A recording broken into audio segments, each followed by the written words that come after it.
शाम का एक पहर मेरे नाम करो, हो सके तो मेरा एक काम करो।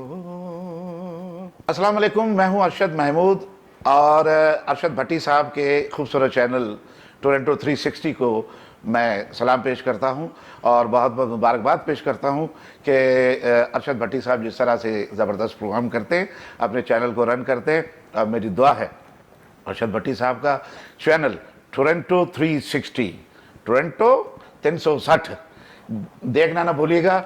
और मुझे मालूम है मेरे पंजाबी दोस्त जो हैं वो बहुत ज़्यादा इस चैनल को वॉच करते हैं, लेकिन उसके साथ साथ कराची के दोस्तों से भी मैं कहूँगा कि टोरंटो 360 को देखते रहिए और मज़े मज़े के प्रोग्राम एंजॉय करते रहिए। और मैं अपना जो प्रोग्राम लेकर आ रहा हूँ बहुत ज़बरदस्त प्रोग्राम है, पहले नहीं बताऊँगा, आप जब देखते रहेंगे टोरंटो 360।